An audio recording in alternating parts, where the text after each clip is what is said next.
Assalamualaikum warahmatullahi. Hari ini kita berada di kilang saya, ya, di Mara Halal Pak Tambun. Hari ini saya nak share sedikit aktiviti seharian saya dalam kehidupan saya ni. Saya ni passion, hobi lah. Hobi itu adalah membuat penyelidikan. Tak kira lah penyelidikan apa pun. So saya buat macam-macam penyelidikan. Asalnya dulu saya buat kajian. Kenapa saya ni tak pandai? Ya, kenapa saya tak pandai? Lalu saya buat kajian dan saya lihat contohnya kawan-kawan saya dari kaum Jawa ramai yang pandai, dari Terengganu ramai pandai, ataupun dari Kelantan yang biasanya ni Wan pandai. So saya buat kajian, kenapa mereka pandai, kenapa saya tak pandai. Kemudian saya buat kajian, kenapa kawan-kawan saya dari kaum Cina pandai, kaum Sikh pandai, ada sebahagian orang India juga pandai. Kenapa saya tak pandai? Saya cari kenapa. Why. Itulah saya punya persoalan yang bermain di akal fikiran.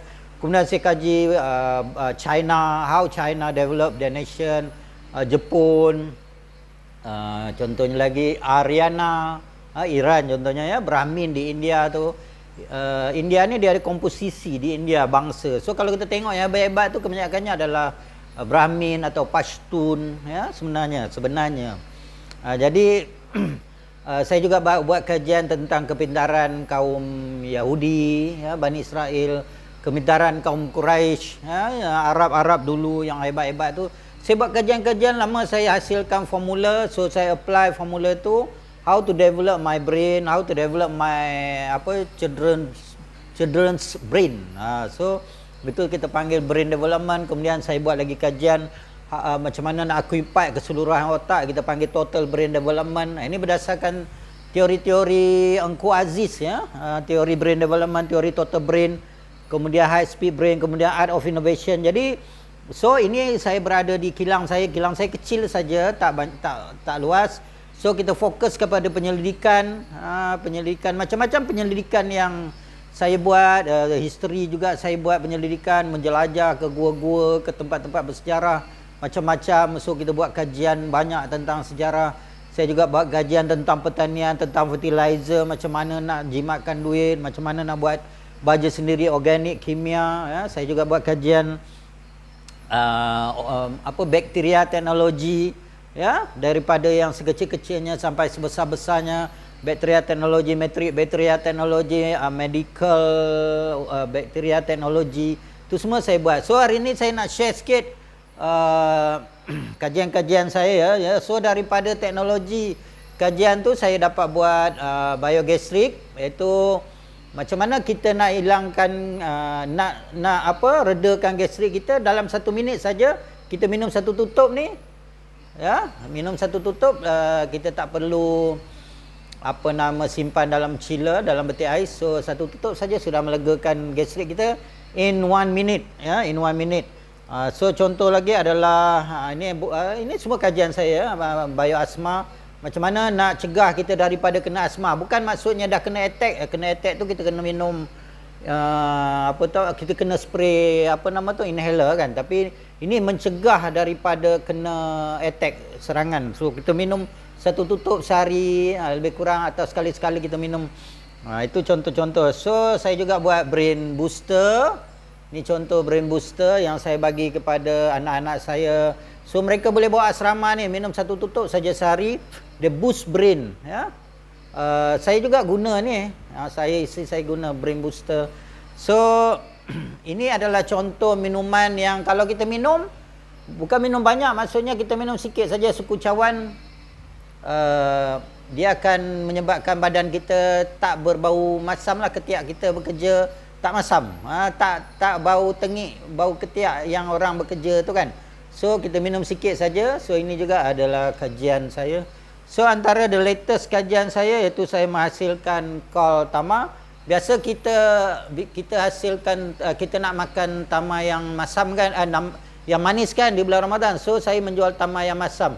So ini relate dengan cerita kisah bagaimana sahabat dulu, ya, Abdul Rahman bin Auf menjual tamar yang masam. So perkataan tamar busuk tu pada saya bukan tepat. Mana ada tamar boleh jadi busuk, tamar masam. So ini adalah teknologi tama masam, di mana tama biasa tu kita ferment lalu dia masam, dia menghasilkan memberi nilai perubatan, contohnya menghilangkan gastrik dan meredakan sakit-sakit di badan, usus contohnya. Jadi sustain kita punya tenaga bulan Ramadan ini contoh ya. So kalau yang tadi Tama menggunakan Mariami, yang ni dia menggunakan Tama daripada Madinah tu, Ajwa. So dia menggunakan beza Ajwa ya. So yang ni pula kita panggil Tama Badang. Tama Badang ni dia memberi tenaga lelaki. So dia Tama juga meredakan gastrik, memberi tenaga kepada badan, memberi ketenangan kepada fikiran. Tapi dia juga ada bahan rempah Melayu yang kita gunakan yang menyebabkan menghasilkan hormon testosteron. Ya, itu untuk tenaga kelakian, pelancaran darah, itu contoh-contoh ya. So yang latest yang saya buat adalah ni keto carotenoid. Ini adalah bahan yang bahan bukan bahan kimia, bukan bahan apa. So dia sejenis makanan saja yang dihasil daripada tumbuhan, kita mix dengan susu apa semua kombinasi ni. So ini kalau kita bancur dengan air satu botol ni, cek goncang kita minum. Orang-orang yang vaksin atau kena COVID biasanya lepas dah lama-lama ni dia sakit jantung, bernafas pun tak selesa, rasa lemas, rasa ketat dada. So minum ni satu tutup, alhamdulillah kalau saya lah yang sesuai dengan saya minum satu tutup. Pernafasan saya alhamdulillah lega. Dulu saya tidur bangun letih, sekarang alhamdulillah saya tidur bangun selesa. Maksudnya saya tidur dengan lena lah, tidak terganggu pernafasan, tidak terganggu, jantung tak sakit. Sebelum ni saya x-ray jantung saya dah bengkak selepas saya vaksin tu. Selepas 6 bulan vaksin saya rasa ketat, pergi x-ray jantung bengkak. So sekarang saya dah amal ni, saya tak amal banyak, saya ambil satu botol, 2 botol, 3 botol memadai ya untuk peringkat awal ni, melegakan jantung saya, melegakan pernafasan. Ini adalah contoh-contoh dapatan finding daripada kajian yang saya jalankan. Contoh lagi ni, contoh kita macam ni tongkat ali. Biasanya kita nak dapat ekstrak tongkat ali, kita rebuskan di mana-mana pun kita buat, di kilang industri ataupun di rumah kita rebus. So yang ni kita panggil virgin tongkat ali. So kita ekstrak tongkat ali tu tanpa rebus. So kita gunakan bakteria untuk ekstrak tongkat ali. So ini adalah kajian-kajian yang saya jalankan. Antaranya yang ini adalah habatus sauda. Selalu orang buat cool press untuk keluarkan minyak. So kita buat fermentation habatus sauda. So kita hasilkan cuka habatus sauda. So biasa habatus sauda ni kita nak minum dia rasa tak boleh terima. So orang letak dalam kapsul. So yang ni dia dah jadi cuka habatus sauda, kita boleh minum. Walaupun ada sedikitlah rasa habatus sauda, tapi masih boleh minum. Ya, boleh minum lah cuka habatus sauda. So hari ni saya nak bawa tuan-tuan melawat di kilang saya ni ya. So saya nak bawa tuan-tuan melawat sikit kilang kecil saya ni. So ini adalah tempat saya buat kajian, buat kerja ya. Bagaimana kita nak buat kajian-kajian ya. Ini adalah tempat-tempat buat kajian. So ini adalah contoh kajian-kajian yang kita jalankan. So ini adalah spesimen-spesimen kajian ya. Contohnya ini kita buat durian Belanda, kita ferment ya, durian Belanda kita ferment. Yang ini raja kayu kita ferment. Yang ni herba juga, tongkat ali, tama. Ya, ini kita ferment bawang merah, timun, bawang putih. Ni bawang Belanda, halia kita ferment. Ya, macam-macam kita buat kajian-kajian. So ini adalah kita ferment jenis-jenis tamar yang berbeza. So kita nak tengok. So ini adalah kita buat kajian ketahanan tamar yang kita simpan. So tamar ni dah disimpan selama 3 tahun.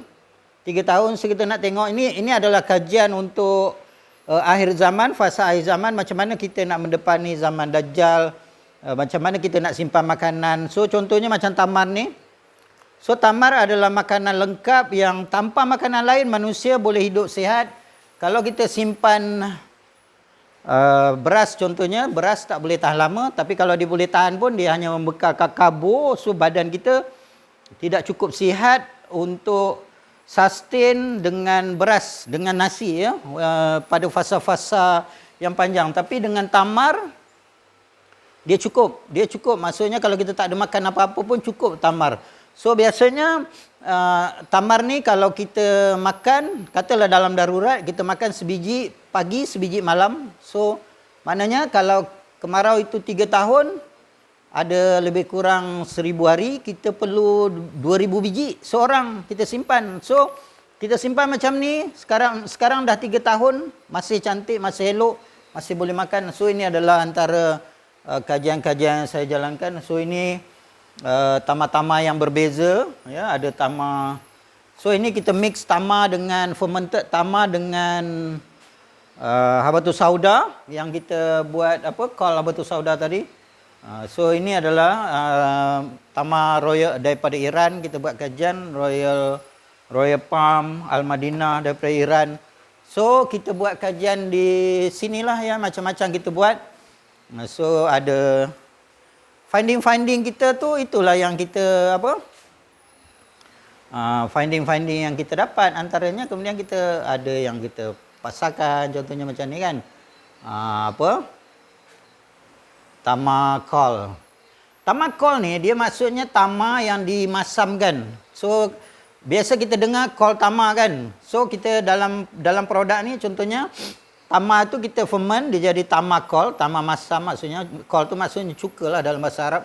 Kemudian kita dapat pengguna dapat dua, satu tamar dia yang dah dijadikan tamar kol, kemudian liquid dia ni dia jadi kol tamar. Cuma beza kol tamar yang dalam pasaran dengan yang saya punya ni, kol tamar ni manis. Kol tamar dalam pasaran tu kalau tuan-tuan makan dia masam sangat kan. So ini yang ni adalah kol yang manis. Tapi dia bersifat kol, maksudnya dia bersifat cuka. Kalau kita ada gastrik, kita minum air dia ni 1 sudu, instantly gastrik dan heartburn kita hilang dalam masa tak sampai 1 minit insya-Allah. So kelaziman lah kita buat macam tu. Saya sendiri pesakit gastrik, so saya minum 1 sudu, dalam masa tak sampai 1 minit lah heartburn saya hilang. Contohnya saya tak tahan makan mi, tapi mulut nak makan mi kita tahu tak tahan kan, kita alah dengan mi sebab mi ada asid borik. Tapi kita pergi juga makan juga, lepas makan dia akan jadi serangan heartburn. So kita ambil 1 sudu dia hilang heartburn tu. So inilah kol tamar dan tamar kol. Tamar kol ni yang biji-biji tamar tu, yang ada buah tamar tu. So kita boleh makan waktu bersahur, waktu berbuka.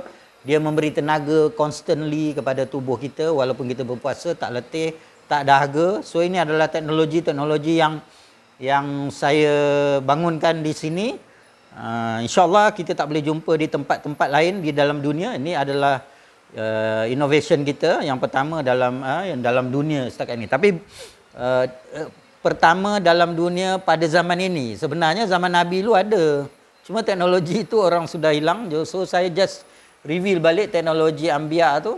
So ini adalah contoh-contoh yang produk-produk dalam kajian saya. Saya rasa itu saja perkongsian saya ya. So saya bawa tuan-tuan tadi melawat ke kilang saya. Ini adalah kilang saya, tangki-tangki untuk simpan barang-barang, produk-produk kita, fermentation. Saya rasa itu saja. Sekian, terima kasih.